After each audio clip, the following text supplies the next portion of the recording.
This is Frank Herbert. In 1965, he wrote Dune, one of the best-selling science fiction novels ever, and the first of 6 books. It's also got a reputation for being impossible to follow. A huge cast, a dozen factions, a lot of strange names. The 3rd film lands at the end of December, so here's who everyone is and how they connect. It starts with the first book, Dune. At the center is a young man, Paul, son of Duke Leto, the honorable head of House Atreides. Leto keeps a tight household around him. Lady Jessica, Paul's mother. Gurney Halleck, warrior and troubadour. Duncan Idaho, the swordmaster, loyal to the death. And Thufir Hawat, Leto's trusted advisor. Jessica is Bene Gesserit. It's an old sisterhood that has spent centuries steering politics and bloodlines from behind the throne, trained to read anyone and bend them with a weaponized voice. 2 more women carry that training. Reverend Mother Mohiam, the Emperor's truthsayer, who puts Paul to the test, and Princess Irulan, the Emperor's daughter. Thufir is a Mentat. Thousands of years ago, humanity turned on its thinking machines and wiped them out in a war called the Butlerian Jihad.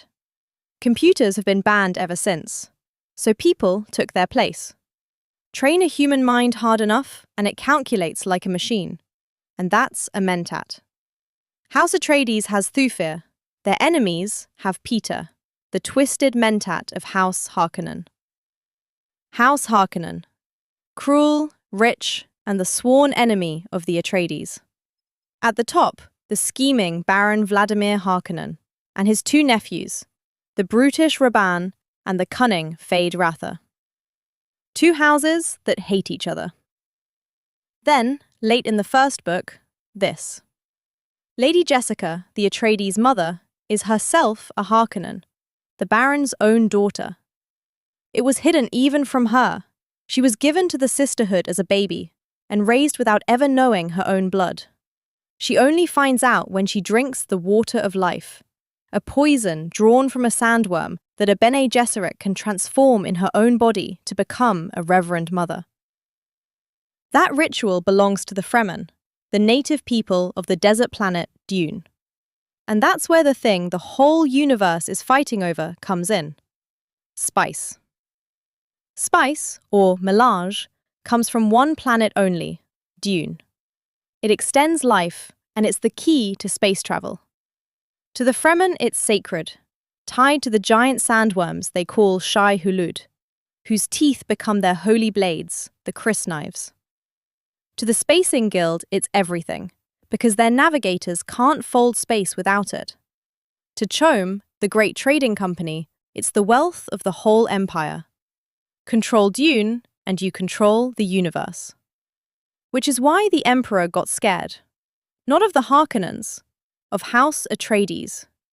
Duke Leto was getting too admired, too strong, a rival in the making. So the Emperor took Dune off the Harkonnens and handed it to the Atreides. It looked like a reward.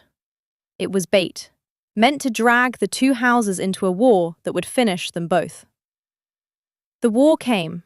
It didn't go to plan. Out of it, Paul Atreides rose, took the desert, and made himself emperor. Back to the books. The first 2 modern films cover that first novel. The 3rd, this December, is the 2nd book, Dune Messiah, and that's where the bulk of Paul's story ends. Paul really only leads the first 2 books. By the 3rd, Children of Dune, the saga has moved on to the next generation. And one last detail. Of everyone here, only one character is in all 6 books. Not Paul. Duncan Idaho, the swordmaster who dies in the very first story, brought back again and again as a clone across thousands of years, the one constant in a saga that outlives everyone else. So who's the real hero of Dune? The map has a view. Your life probably isn't a war across the galaxy, but you're carrying your own tangle. The people, the projects, the things you're trying to learn and actually keep in your head. That's what iXnote is for. It keeps the connections in front of you, so the right context is there for the moment you're in. Get iXnote on the App Store for iPhone, iPad, and Mac.